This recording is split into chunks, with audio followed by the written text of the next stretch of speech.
ভাইয়ার আমার, শুধু তা না, আল্লাহ রসুল আরো পরিষ্কার ভাষায় ঘোষণা দিয়েছেন, as-salawatul khamsu wal jumu'atu ilal jumu'ati wa ramadanu ila ramadan।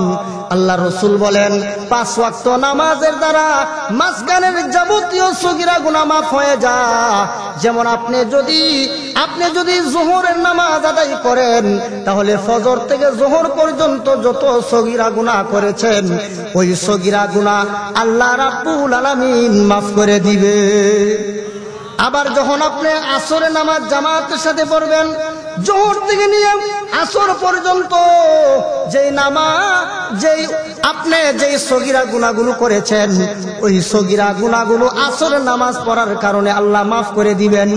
আবার যদি আপনি মাগরিবের নামাজ পড়েন, মাগরিব থেকে নিয়ে আসর থেকে নিয়ে মাগরিব পর্যন্ত যতগুলো সগীরা গুনাহ করবেন, ওই সগীরা গুনাহ আল্লাহ মাগরিবের নামাজ পড়ার কারণে আল্লাহ মাফ করে দিবেন।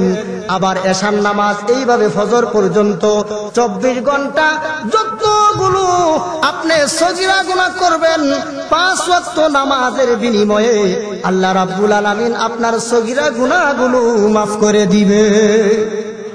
ভাইয়ার আমার, শুধু তা না, হাদিসের এরপরের অংশে আল্লাহ রসুল বলেন, ওয়াল জুমআতু ইলাল জুমআতি, ঠিক তেমনি ভাবে এক জুমা থেকে আরেক জুমা পর্যন্ত মাঝখানে আপনি এক সপ্তাহ যত সগীরা গুনাহ করেছেন, ওই সগীরা গুনাহগুলো আল্লাহ রাব্বুল আলামিন মাফ করে দিবেন জুমার নামাজ আদায় করার কারণে।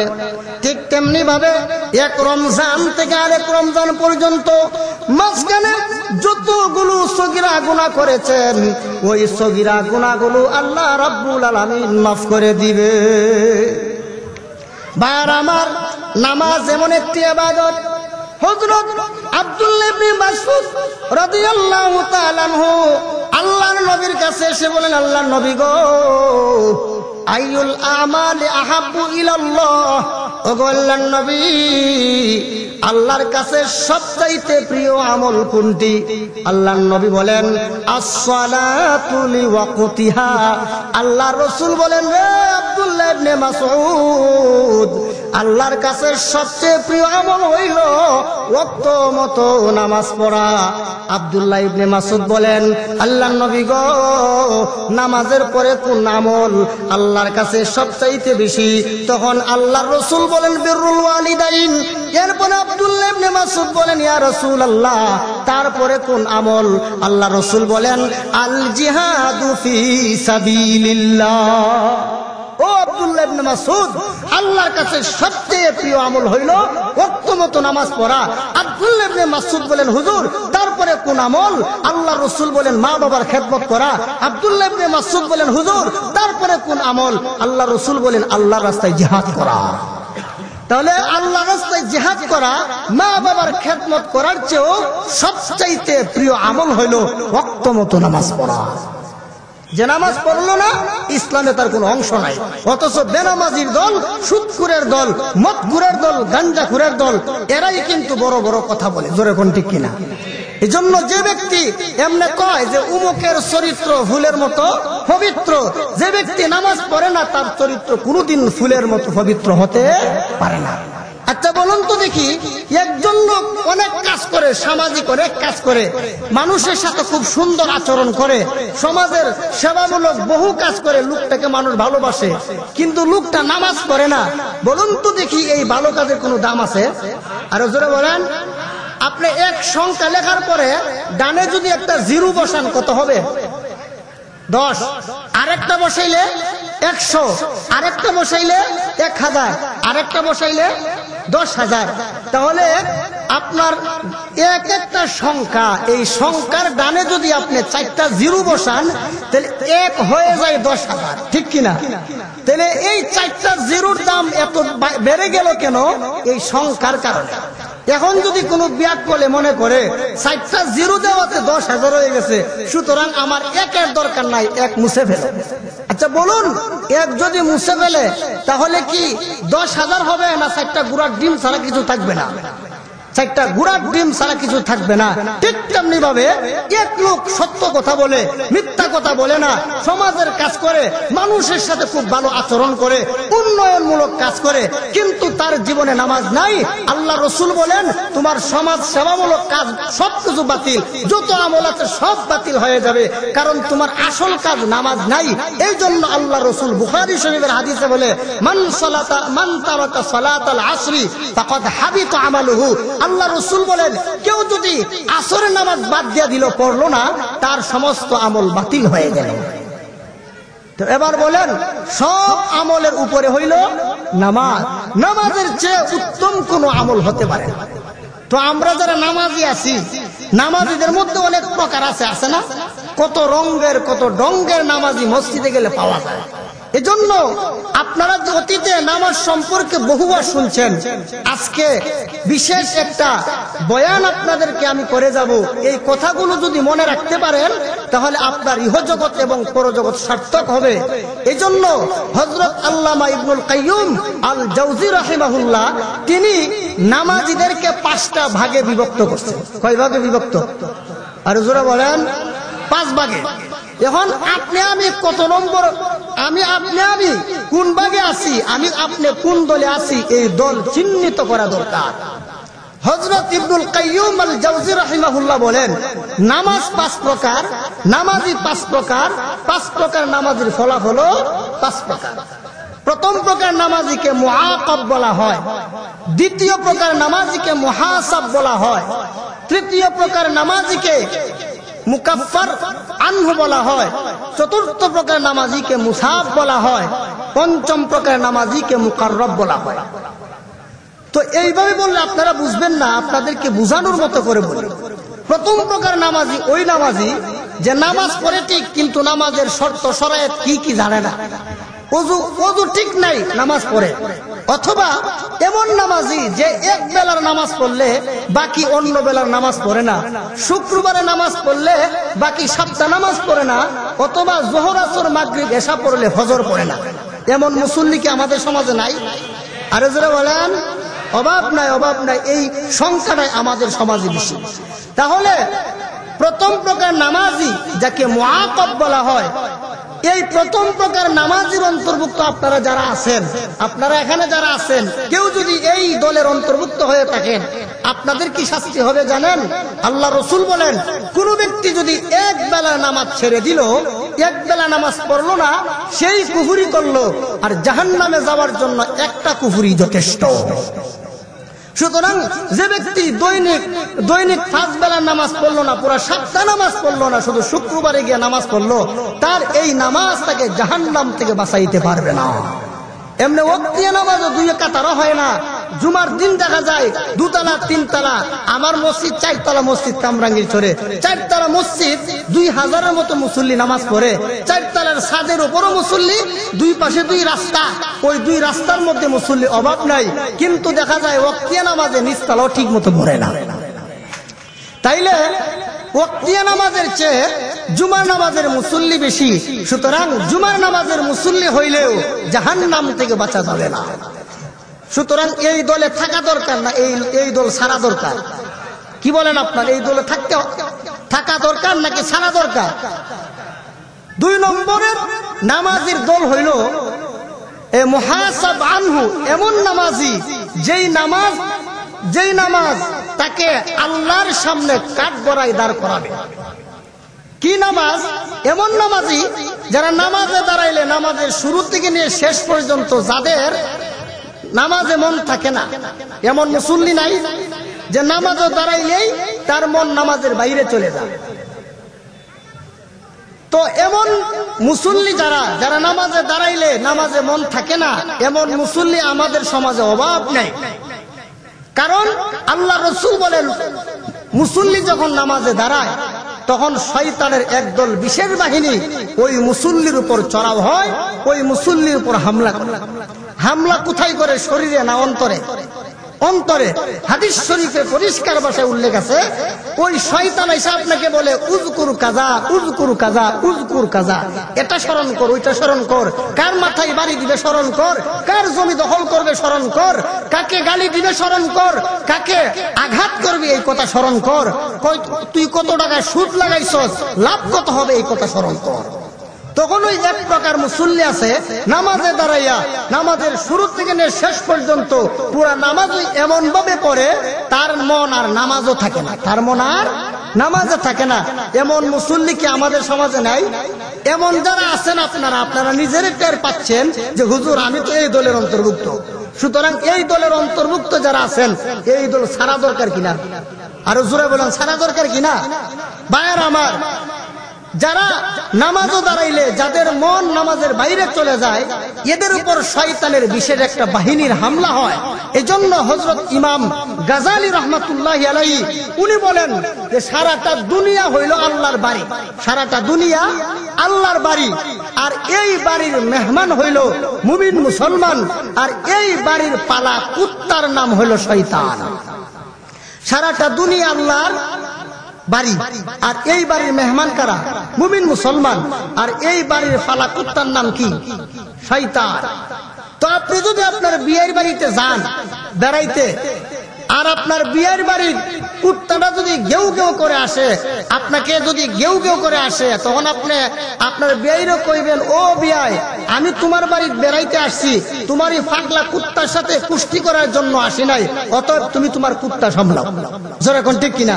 কারণ আপনি যখন আরেকজনের বাড়ির মেহমান হবেন, মেজবানের বাড়ির কুত্তা যখন আপনাকে হামলা করতে আসবে, গেউ গেউ করে উঠে, তখন আপনি আপনার বিয়াইরে বলবেন, ও বিয়াই তোমার কুত্তার সাথে কুস্তি করার জন্য আসি নাই, এসেছি মেহমান হওয়ার জন্য, সুতরাং তুমি তোমার কুত্তা সামলাও। তখন আপনার বিয়াই কুত্তাকে বলে, এই কুত্তা চুপ চুপ থাক, তখন কুত্তা চুপ হয়ে যায়। জোরে কোন ঠিক কিনা? ইমাম গাজালি রাহিমাহুল্লাহ বলেন, হে দুনিয়ার মুমিন মুসলমানেরা, সারাটা দুনিয়া হলো আল্লাহর বাড়ি, এই বাড়ির মেহমান হলো মুমিন মুসলমান, এই বাড়ির ফালা কুত্তার নাম হলো শয়তান। যখন কোন মুমিন মুসলমান নামাজে যায়, নামাজ পড়ার জন্য, আল্লাহর খাস আল্লাহর মেহমান হওয়ার জন্য মসজিদে ঢুকে, তখন ওই শয়তান নামক কুত্তাটা আমাদের উপর হামলা করে। এই জন্য আল্লাহ তাআলা মুমিন মুসলমানদেরকে একটা প্রেসক্রিপশন দিয়েছেন, হে মুমিন মুসলমানেরা, তোমরা যখন নামাজে দাঁড়াইবা, নামাজে দাঁড়াইয়া আল্লাহু আকবার বলে যখন হাত বাঁধবা, হাত বাঁধার পরে আমরা সানা পড়ি, সানা পড়ার পরই আমরা আউযু বিল্লাহি মিনাশ শাইতানির রাজিম এটা পরে আমরা নামাজ শুরু করি। জোরে কোন ঠিক কিনা? তো আউযু বিল্লাহি মিনাশ শাইতানির রাজিম বলে নামাজ শুরু করার মানে হইল, ও আল্লাহ আমি তোমার ঘরের মেহমান হয়েছি, আমি তোমার খাস কামরায় প্রবেশ করেছি তোমার সাথে কথা বলার জন্য, কিন্তু তোমার ফালা কুত্তা যে শয়তানটা, এই শয়তান আমাকে ধোঁকা দেওয়ার জন্য আসছে, আমাকে কুমন্ত্রণা দেওয়ার জন্য আসছে। আল্লাহ তোমার শয়তান নামক পালা কুত্তা থেকে তোমার কাছে আশ্রয় চাই। তখন আল্লাহ পাক রব্বুল আলামিন এই শয়তানের ষড়যন্ত্র থেকে মুমিন মুসলমানদেরকে হেফাজত করেন। এখন কথা বুঝে আসছেন তো? বুঝে আসছে তো? কারণ মুমিনরা হলো আল্লাহর মেহমান, মসজিদে গেলে আল্লাহর মেহমান হয়, এই মেহমানকে, এই মেহমানের উপর হামলা করে শয়তান নামক কুত্তা। এরপরও দেখবেন হে তো ফিসলা, সে তো বেহায়া, সে তো নির্লজ্জ, আউযু বিল্লাহি মিনাশ শাইতানির রাজিম পড়ার পরেও সে আবার আপনার উপর হামলা করবে, সে আবার আপনার উপর কি করবে? হামলা করবে। এজন্য আল্লাহ রাসূল বলেন, ভাইয়েরা আমার, এজন্য আল্লাহ রাসূল বলেন, হে আমার উম্মত মুসলমানেরা, শয়তান তোমাকে ধোঁকা দিবে, শয়তান তোমার উপর, তোমার শরীরের উপর আক্রমণ করবে না, বরং শয়তান তোমার অন্তরের উপর হামলা করবে। ভাইয়েরা আমার, আল্লাহ রাসূল বলেন, শয়তানের ষড়যন্ত্র থেকে বাঁচার জন্য, শয়তানের হামলা থেকে বাঁচার জন্য আল্লাহ রাসূল বলেন, তুমি এমন ভাবে নামাজ পড়বা, আল্লাহ রাসূল বলেন, আনতা বুদাল্লাহা কাআন্নাকা তারাহু ফাইল্লাম তাকুন তারাহু ফাইন্নাহু ইয়ারা। আমার আল্লাহ রাসূল বলেন, হে আমার উম্মত মুসলমানেরা, যখন তুমি নামাজে দাঁড়ায় যাও, তখন তুমি এমন ভাবে নামাজে দাঁড়াইবা যেমন আল্লাহকে সরাসরি দেখলে যেই মনোভাব নিয়ে তুমি নামাজে দাঁড়াইতা, আল্লাহকে না দেখেও ওইভাবে নামাজে দাঁড়াইবা। ভাইয়েরা আমার, আল্লাহ আমাকে দেখতেছে, এমন মনোভাব নিয়ে যারা নামাজ পড়বে তাদেরকে শয়তান যতই ধোঁকা দেখ না কেন, শয়তান মন তাদের থেকে বাহিরে নিয়ে যেতে পারবে না। এই জন্য আপনি যখন নামাজে দাঁড়াইবেন, শয়তান যখন আপনার মনটা বাহিরে নিয়ে যাবে, তখন আপনি ভাববেন, আরে আমি তো চায়ের দোকানে আসি নাই, আমি তো কোনো গিবতের আড্ডাখানায় আসি নাই, আমি তো মার্কেটেও আসি নাই, আমি এসেছি আল্লাহর সাথে কথা বলার জন্য। এখন যদি দেখা যায় শয়তান নামক কুত্তাটা আমার উপর হামলা করে বসছে, অতএব আপনি তখন মনে মনে ভাববেন, আমি আল্লাহর সামনে দাঁড়াইছি, আমি আল্লাহর সামনে দাঁড়াইছি, মনটাকে আবার নামাজে ফিরাই আনবেন। তো প্রথম প্রকার নামাজি যারা এক বেলা নামাজ পড়লে আরেক বেলা নামাজ পড়ে না, এরা হইল প্রথম প্রকার নামাজি। এই নামাজিদের শাস্তি হইল, যেই বেলার নামাজটাই পড়লো না, ওই বেলার নামাজ না পড়ার জন্য জাহান্নামে যাইতে হবে। আর দ্বিতীয় প্রকার নামাজি হইল, যারা নামাজে দাঁড়াইলে নামাজের শুরু থেকে নিয়ে শেষ পর্যন্ত পুরাটা নামাজই আল্লাহর জ্ঞানে নামাজ পড়ে না, তার মন যায় একবার দোকানে, মন যায় একবার বাড়িতে, মন যায় একবার ব্যবসায়, মন বিভিন্ন জায়গায় চলে যায়। এইভাবে নামাজের শুরু থেকে নিয়ে শেষ পর্যন্ত নামাজ পড়নেওয়ালা একদল মুসল্লি আছে। এই সমস্ত মুসল্লিদের হুকুম হইল, এরা মুহাসাব, আল্লাহর সামনে জবাবদিহি করতে হবে। কয় প্রকার গেল? দুই প্রকার। তিন নম্বর প্রকার হইল, শয়তানে আপনার মন নিয়ে গেছে, যখন মনকে ফিরায় আনবেন, তখন আপনি মনটাকে আবার ফিরায় আনবেন। ফিরায় আনলেই শেষ না, আবার কিন্তু নিয়ে যাবে, আবার নিয়ে যাবে। যখন আবার নিয়ে যাবে, আবার মন ফিরায় আনবেন, আবার নিয়ে যাবে, আবার ফিরায় আনবেন। এইভাবে শয়তান আপনার মনটা নিয়ে কারাকারি করবে। কারাকারি করতে করতে করতে করতে এক পর্যায়ে শয়তান অতিষ্ঠ হয়ে বলবে, এই লোকটা যতবারই তার মন নামাজের বাহিরে নিয়ে যায়, ততবারই আবার ফিরায় আনে, সুতরাং এই লোককে ছাড়ো, এই লোকের উপর হামলা করে কোনো কাজ হবে না। তখনই এই লোকটা তৃতীয় প্রকারের নামাজি থেকে উন্নীত হইয়া চতুর্থ প্রকারের নামাজি হয়ে যায়। আর শয়তান তখন তাকে ছাইরা ওই ব্যক্তির উপর গিয়ে হামলা করে, যার মনটা একবার নামাজ থেকে নিয়ে গেলে সালাম ফিরানোর আগ পর্যন্ত আর নামাজে মন ফিরায় আনে না, তখন তার উপর গিয়ে হামলা করে। তাহলে তৃতীয় প্রকার নামাজি হইল, শয়তানে মন নিয়ে গেলেও আবার মনটাকে ফিরায় আনে। এইভাবে যতবার নিয়ে যা ততবার ফিরায় আনে। এইভাবে যখন সাধনা করতে থাকে, মেহনত করতে থাকে, তখন ওই এই তৃতীয় প্রকারের নামাজিটা চতুর্থ প্রকারের নামাজিতে উন্নীত হয়ে যায়। তখন আপনি এমন একজন নামাজি হইলেন, নামাজের শুরু থেকে নিয়ে শেষ পর্যন্ত আপনার নামাজ থেকে মন বাহিরে যায় না। তখন আপনি আল্লাহর ধ্যানের সাথে নামাজ পড়তেছেন। আল্লাহ যে কোরআনে বলেছেন, ইন্নাস সালাতা তানহা আনিল ফাহশাই ওয়াল মুনকার, নামাজ যাবতীয় অশ্লীল কাজ থেকে ফিরায়া রাখে। আল্লাহ বলছেন কিনা? কিন্তু দেখা যায় যে নামাজ পড়ে হে আরো বড় ফাজি, হে সুদও খায়, ঘুষও খায়, গাঞ্জাও খায়, সিগারেট তো ছাড়েই না। তাহলে হের নামাজ তাকে সুদ থেকে ফিরায় না কেন, ঘুষ থেকে ফিরায় না কেন, সিগারেট থেকে ফিরায় না কেন, এর জবান ভালো হয় না কেন, এ সারাদিন গীবত শেখায় লিপ্ত থাকে কেন? কারণ সে চতুর্থ প্রকারের নামাজি হতে পারে নাই, সে প্রথম প্রকার এবং দ্বিতীয় প্রকারের নামাজি। এই জন্য তার নামাজ তাকে অন্যায় কাজ থেকে ফিরায় না। আপনারা বুঝতে পারছেন তো? নামাজ পড়া সুদও খায়, ঘুষও খায়, মদও খায়, গাঞ্জাও খায়, গালাগালিও করে, মারামারিও করে, অন্যায় কাজ সব করে কেন? কারণ সে নামাজও দাঁড়াইয়া তার নামাজে মন থাকে না। এই জন্য এই নামাজের দ্বারা সে কোনো উপকৃত হয় না। ভাইয়ের আমার, আপনি যদি নামাজও দাঁড়াইয়া এই কথা মনে করেন যে হে মন আল্লাহ দেখতেছে, আল্লাহ দেখতেছে, একটা ট্রেনিং কিন্তু আপনি নামাজ থেকে নিয়ে গেলেন। তখন নামাজের বাইরে গেল, যখন সুদের কারবার করতে যাবেন, ওই যে নামাজ থেকে ট্রেনিং নিয়ে আসছেন, আল্লাহ দেখতেছে, আল্লাহ দেখতেছে, এই ট্রেনিং যখন আপনি নামাজ থেকে আপনি গ্রহণ করলেন, সুদের কারবার করার সময় তখন আপনার মন বলবে আল্লাহ দেখতেছে, ঘুষের কারবার করার সময় মন বলে দিবে আল্লাহ দেখতেছে, জিনা করার সময় মন বলে দিবে আল্লাহ দেখতেছে, মিথ্যা বলার সময় মন বলে দিবে আল্লাহ দেখতেছে, ঝগড়া করার সময় মন বলে দিবে আল্লাহ দেখতেছে। এইভাবে আল্লাহর নাফরমানিমূলক যত কাজ আছে, যে কোনো নাফরমানি করতে যাবেন, ওই যে নামাজ থেকে ট্রেনিং গ্রহণ করে আসছেন, আল্লাহ দেখতেছে, এই ট্রেনিংটা আপনি সমাজে আসলেও বাস্তবায়ন করতে পারবে। এজন্য প্রকৃত নামাজি সুদ খাইতে পারে না, ঘুষ খাইতে পারে না, গাঞ্জা খাইতে পারে না, মিথ্যা বলতে পারে না, জবরদখল করতে পারে না, সন্ত্রাস করতে পারে না, টেন্ডারবাজি করতে পারে না, গালাগালি করতে পারে না, মারামারি করতে পারে না, ভূমি দখল করতে পারে না, কোন রকমের পাপাচার অন্যায় কাজ করতে পারে না। কারণ সে নামাজ থেকে ট্রেনিং গ্রহণ করছে, আল্লাহ দেখতেছে, আল্লাহ দেখতেছে। এই ট্রেনিং 4 নম্বর নামাজি যিনি, তিনি গ্রহণ করলো। বাকি আগে যে 3 প্রকার নামাজি আছে, এই 3 প্রকারের 1 প্রকারও কিন্তু এই ট্রেনিং গ্রহণ করতে পারে নাই। আর 3 নম্বর নামাজি তো শয়তানের সাথে যুদ্ধ করতে করতে তার জীবন শেষ। জোরে কোন ঠিক কিনা? তাহলে নামাজ কয় প্রকার? 5 প্রকার। নামাজি কয় প্রকার? 5 প্রকার। ফলাফল 5 প্রকার। তাইলে যেই ব্যক্তি নামাজের শুরু থেকে নিয়ে শেষ পর্যন্ত নামাজ পড়ে, আল্লাহর জ্ঞানে যে সমস্ত নামাজিদের ব্যাপারে আল্লাহ রাসূল বলেন মিফতাহুল জান্নাতিস সালাহ, তার এই নামাজ হবে তার জন্য জান্নাতের চাবি। শুধু তা নয়, আল্লাহ রাসূল বলেন কিয়ামতের দিন ওই সমস্ত নামাজিদেরকে বিনা হিসেবে জান্নাত দান করবে যেই নামাজি শুরু থেকে শেষ পর্যন্ত আল্লাহর জ্ঞানে নামাজ পড়ে। এই সমস্ত নামাজিদেরকে আল্লাহ তাআলা বিনা হিসেবে আল্লাহর তৈরি জান্নাত দান করবেন। আর 5 নম্বর নামাজি হইল, এটা আমরা সাধারণ মানুষ যারা, আমাদের পক্ষে সম্ভব না। এই নামাজটা হলো সালাতুল আম্বিয়া, নবী রাসূলগণের নামাজ।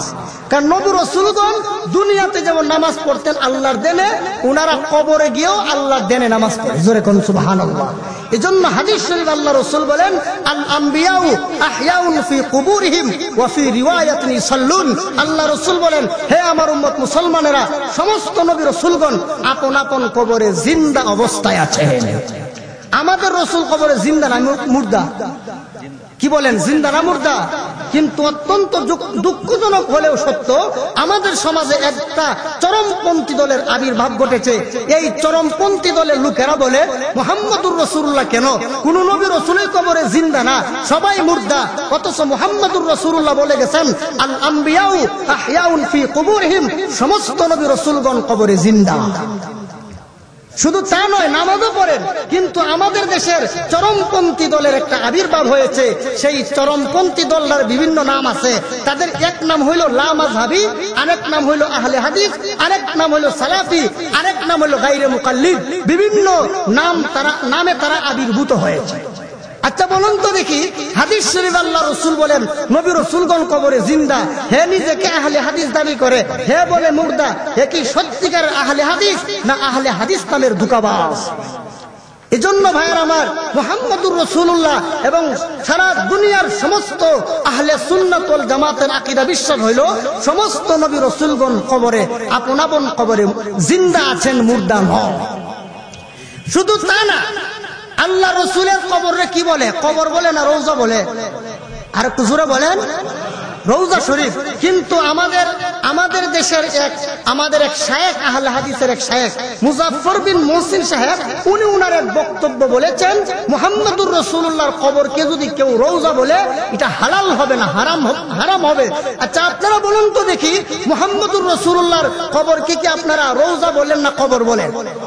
রওজা শরীফ। আল্লাহ রাসূল বলেন আল কবরু রাওজাতুম মিন রিয়াজিল জান্নাহ। কোন ব্যক্তির কবর হয়তো জান্নাতের টুকরা হবে আর না হয় জাহান্নামের টুকরা হবে। আল্লাহ রাসূল তো নিজেই বলে গেছেন নেককার মুমিন মুসলমানদের কবর রওজা। সাধারণ মুসলমান নেককারের কবর যদি রওজা হইতে পারে, মুহাম্মদুর রাসূলুল্লাহ আল্লাহর সৃষ্টি জগতের শ্রেষ্ঠ।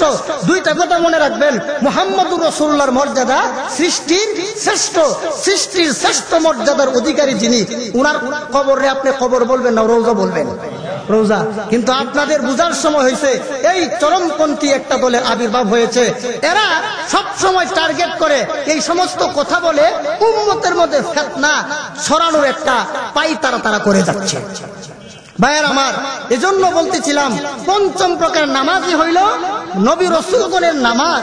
এটা এমন এক নামাজ, এই নামাজে নবী রাসূলগণ যখন নামাজে দাঁড়ায় এর মধ্যে এত মজা পায়, দুনিয়ার রাজা বাদশাহীর মধ্যেও এত মজা থাকে না। ভাইয়ের আমার, তাহলে আপনারা আমার এই অল্প সময়ের কথা দ্বারা বুঝতে পারছেন নামাজ কয় প্রকার, নামাজি কয় প্রকার, ফলাফল কয় প্রকার? 5 প্রকার। প্রথম প্রকার নামাজ হইল মুআকাব, নামাজ পড়ো জাহান্নামে যাইতে হবে। দ্বিতীয় প্রকার নামাজি হইল মুহাসাব, যাদের নামাজের ফার্স্ট টু লাস্ট নামাজে মন থাকে না, এরা নামাজ পড়ো কাল হাসরের মাঠে 50,000 বছর দাঁড়ায়া দাঁড়ায়া আল্লাহর শাস্তি ভোগ করবে। তৃতীয় প্রকার নামাজি হইল মুসাব। মুসাব বলা হয় যে তুমি যে শয়তানের সাথে তোমার মনটা নিয়ে কাড়াকাড়ি করছো, যুদ্ধ করছো, এই জন্য তোমাকে সওয়াব দেওয়া হবে। চতুর্থ প্রকার নামাজি হইল মুকাফফার আনহু, তোমার এই নামাজের দ্বারা তোমার যাবতীয় গুনাহ মাফ করে দেওয়া হবে। পঞ্চম প্রকার নামাজি হইল সালাতুল আম্বিয়া, নবী রাসূলগণের নামাজ। এখন আপনারা নিজেদেরকে প্রশ্ন করেন, আমি আপনি কোন দলে আছি? আমার আপনার সিরিয়াল নম্বর কত? আমাদের সিরিয়াল নম্বর পরিবর্তন করা দরকার আছে কিনা? একটু জোরে কোন আছে কিনা? ভাইয়েরা আমার, নামাজ তো এমন একটা ইবাদত, এই নামাজের মাধ্যমে আপনি আল্লাহর সাথে কথা বলেন। কার সাথে? আল্লাহর সাথে। এজন্য মুমিন মুসলমান দুনিয়ার অন্য কোন কাজের মধ্যে মজা পায় না, আল্লাহু আকবার, এই মজা পাই গে নামাজে। জোরে কোন ঠিক কিনা? কিন্তু আমাদের সমাজে শুধু বুড়া বুড়া মানুষ মসজিদে যায়, জয়েন নারার মসজিদে যাওয়ার লাগে না। এরা কয় যে এখনো বিয়ে শাদী করি নাই, আরো সময় আছে, করুম নে। আচ্ছা বলুন, ইবাদত করার সময় কি বৃদ্ধকাল না যৌবনকাল? আর একটু জোরে বলেন। যৌবনকাল। ইবাদত করার মূল মৌসুম হইল যৌবনকাল। যেই ফল আপনি যদি বর্ষার সময় যদি ক্ষেতের মধ্যে আপনি যে ফসল লাগান, এই ফসল হবে? বর্ষার সময় ফসল হবে না ক্ষেতে, পানিতে সব নষ্ট হয়ে যাবে। ঠিক তেমনি ভাবে বুড়া বয়সে ইবাদত করা যায় না, ইবাদত আরো নষ্ট হয়। জোরে কোন ঠিক কিনা? কেমনে নষ্ট হয়? গেছেন ওযু করার জন্য, আপনি হাত ধুইছেন, মুখ ধুইছেন, মাথা মাসা করছেন, 4 নম্বরটা যখন ফাউ দেওয়ার সময় হলো, তখন ওই বাতাস এসে বসে। আচ্ছা, বাতাস আইলে আগের তিন অঙ্গের হুকুম বাতিল রইল না বাতিল হয়ে গেল না বলবৎ রইল? বাতিল হয়ে গেল। এখন আবার নতুন করে ওযু করা লাগে। গেছে বুড়া মানুষ, পেশাব করার জন্য গিয়ে পায়খানা করে দিচ্ছে, এমন হয় না? হাসতেছেন আল্লাহ, যারা বুড়া, যারা অসুস্থ তারা বুঝে। পায়ের আমার অনেক বুড়া মানুষকে দেখা যায় মসজিদে গিয়ে চেয়ারে নামাজ পড়ে। যদি জিজ্ঞেস করি, চাচা গো আপনি কেন চেয়ারে বসে নামাজ পড়েন? তখন চাচা জবাব দেয়, আমার ডাক্তার নামক মুফতি সাহেব ফতোয়া দিয়েছেন চেয়ারে বসে নামাজ পড়ার জন্য। অথচ আল্লাহর কসম, সারা দুনিয়ার মুহাক্কিক উলামায়ে কেরাম এই ব্যাপারে একমত, চেয়ারে বসে যদি কেউ নামাজ পড়ে কিয়ামতের আগেও তার নামাজ হবে না। ভাইয়েরা আমার, আমরা এখন ডাক্তারকে মুফতি বানাইছি। মুফতিদের কাজ ডাক্তার নিয়ে গেছে, এখন ডাক্তার বলে চেয়ারে বসে নামাজ পড়ার জন্য। আমি আর আপনি চেয়ারে বসে নামাজ পড়ি, আল্লাহর কসম চেয়ারে বসে নামাজ কোনোদিন হবে না। ভাইয়েরা আমার, বৃদ্ধ চাচাকে বলি, চাচা গো আপনি কেন এইভাবে চেয়ারে বসে নামাজ পড়েন? তখন চাচা জবাব দেয়, বাতিজারে কোমরের মধ্যে শক্তি নাই, কোমর বাঁকা করতে পারি না। হাঁটুর মধ্যে শক্তি নাই, হাঁটু বাঁকা করতে পারি না, এই জন্য চেয়ারে বসে নামাজ পড়ি। রে যুবক, তোমার কোমরে এখন শক্তি আছে, তোমার হাঁটুর মধ্যে শক্তি আছে, ইচ্ছা করলে তুমি এক দাঁড়ানোতে তুমি 100 রাকাত নফল নামাজও পড়তে পারো। আল্লাহ রাসূল বলেন, কোন যুবক যদি যৌবনকালে ইবাদত করে, আল্লাহ রাব্বুল আলামিন আরশে আজিমের নিচে কাল কিয়ামতের কঠিন ময়দানে তাকে আল্লাহ রাব্বুল আলামিন ছায়া দান করবে। ভাইয়ের আমার, এই জন্য নবী রাসূল যারা ছিলেন তাদের অভ্যাস হলো তারা যৌবনকালে আল্লাহর ইবাদত করে, আর বুড়াকালে বাঘ যখন বৃদ্ধ হয়ে যায়, যখন আর শিকার করতে পারে না, হরিণ ধরতে পারে না, শরীরের মধ্যে শক্তি নাই, সে শুয়ে থাকে আর বলে আমি এখন ভালো হয়ে গেছি, দরবেশ হয়ে গেছি, এখন আমি আর শিকার করি না। ভাইয়েরা আমার, আসলে কিন্তু দরবেশ হয় নাই, আগের মতো শক্তি তার শরীরে নাই, এই জন্য শিকার করতে পারে না, বুজুর্গ হয়ে গেছে। আমাদের সমাজেও কিছু বৃদ্ধ বাবারা আছে, তসবিহ নিয়ে এখন মসজিদে যায়, আগে কিন্তু তিনি 1 ওয়াক্ত নামাজও পড়ে নাই, সুদ ঘুষ মদ গাঞ্জা খাইয়া জীবন শেষ করে দিয়েছে। এখন তাকে কেউই ডাকে না, দলীয় লোকরাও ডাকে না। নিজের বউ তাকে সম্মান দেয় না, তার সন্তানেরা সম্মান দেয় না, এখন কি করবে? নামাজ পড়ে এখন আর উপায় নাই, এই জন্য সে সেজদা করে। কিন্তু আল্লাহ রাব্বুল আলামিন বলেন, রে যুবক, তুই যদি যৌবনকালে আমি আল্লাহর ইবাদত করো, তাহলে আমি আল্লাহ রাব্বুল আলামিন আরশে আজিমের ছায়ার নিচে তোর জন্য স্পেশাল জায়গার ব্যবস্থা করে রেখে দিয়েছি। এজন্য ইবাদত করব কোন সময়? আর একটু জোরে বলেন। যৌবনকালে। যৌবনকাল হইল ইবাদতের মূল সময়। সময় গেলে গা, গাড়ি গেলে গা, আর যেমন যাবে না, বেলা ডুবে গেলে এই বেলা উঠবে না, ঠিক তেমনি ভাবে যৌবনকাল চলে গেলে আর ইবাদত করার সময় থাকে না। তখন বিভিন্ন রোগে আক্রান্ত হয়, ডায়াবেটিস হয়, প্যারালাইসিস হয়, অনেক বুড়া মানুষ ঘরে পেশাব পায়খানা করে। এখন আফসোস করা, হারে কেন যৌবনকালে ইবাদত করলাম না? চাচা, যত আফসোস করো আর হবে না। গুজাশতা জামানা ফেরাতা নেই, অতীতকাল কখনো ফিরে আসে না। در جوانی توبہ کردن سوائے پیغمبری وقت پیری گرگ ظالم میشود پرہیزگاری। যৌবন কালে ইবাদত করা হলো নবী রাসূলের কাজ, আর বুড়া বয়সে বাঘও দরবেশ হয়ে যায়। জোরে কোন ঠিক কিনা? এজন্য যে যৌবন, আমার শরীরে এখন যৌবন আছে, আমার এখন আওয়ামী লীগও ডাকে, বিএনপিও ডাকে, আমার বন্ধু বান্ধবরাও ডাকে, সমাজপতিরাও ডাকে, মসজিদের ইমাম সাহেবও ডাকে, শয়তানও ডাকে। জোরে কোন ঠিক কিনা? যৌবন গেলে গা দলীয় লোকও ডাকবে না, বন্ধু বান্ধবরাও ডাকবে না, কেউ ডাকবে না। যখন আপনি বৃদ্ধ হয়ে যাবেন, তখন আপনার বউ, আপনার জীবন সঙ্গিনী, উনিও আপনাকে দেখতে পারবে না। তখন বেশি বেশি কথা কইলে কই, ভাই তুমি কি বুড়া হইছো না শয়তানের বুড়া হইছো? জোরে কোন ঠিক কিনা? এই জন্য বুড়া হওয়ার আগে, বৃদ্ধ হওয়ার আগে সময়টাকে কাজে লাগান। এইভাবে যদি আপনি সময় কাজে লাগাইতে পারেন, আপনার ঠিকানা জান্নাত। জোরে বলুন সুবহানাল্লাহ। তো ভাইয়ের আমার, এই জন্য নামাজ হইল সবচেয়ে গুরুত্বপূর্ণ আমল। এই নামাজের মাধ্যমে বান্দা আল্লাহর সাথে কথা বলে। জোরে বলুন সুবহানাল্লাহ। ভাইয়ের আমার, কোন বান্দা যখন নামাজে দাঁড়াইয়া বলে আলহামদুলিল্লাহি রাব্বিল আলামিন, সমস্ত প্রশংসা আল্লাহ রাব্বুল আলামিনের জন্য, তখন সঙ্গে সঙ্গে হাদিসের মধ্যে উল্লেখ আছে, আল্লাহ রাব্বুল আলামিন বলেন, হামিদানি আব্দি, আমার বান্দা আমার প্রশংসা করেছে। আবার যখন আপনি বলেন আর রহমানির রহিম, তখন আল্লাহ বলে, আসনা আলাইয়া আব্দি, আমার বান্দা আমার গুণকীর্তন করেছে। আবার যখন বান্দা বলে মালিক ইয়াউমিদ্দিন, বিচার দিবসের মালিক আল্লাহ, এইভাবে যখন বলে, তখন আল্লাহ জবাব দেয়, মাজ্জাদানি আব্দি, আমার বান্দা আমাকে সম্মান করেছে। ভাইয়ের আমার, এইভাবে নামাজের মাধ্যমে বান্দার আল্লাহর সাথে কথা হয়। জোরে কোন ঠিক কিনা? এটা হলো এক সংক্ষিপ্ত হাদিস, কিন্তু বিস্তারিত আরেক হাদিস আছে। ভাইয়ের আমার, যখন বান্দা নামাজে দাঁড়াইয়া বলে আলহামদু, সমস্ত প্রশংসা, সঙ্গে সঙ্গে আল্লাহ প্রশ্ন করেন, মানিল হামদু, বান্দারে কার জন্য প্রশংসা? তখন এই বান্দা বলে লিল্লাহি, আল্লাহর জন্য। আল্লাহ আবার প্রশ্ন করেন, বান্দা মানিল্লাহ, আল্লাহকে? তখন বান্দা বলে রব্বিল আলামিন, যিনি তিনি হলেন আল্লাহ। তখন আল্লাহ আবার প্রশ্ন করে, মান রব্বুল আলামিন, রে বান্দা রব্বুল আলামিন কে? তখন বান্দা বলে আর রহমান, যিনি তিনি হলেন রব্বুল আলামিন।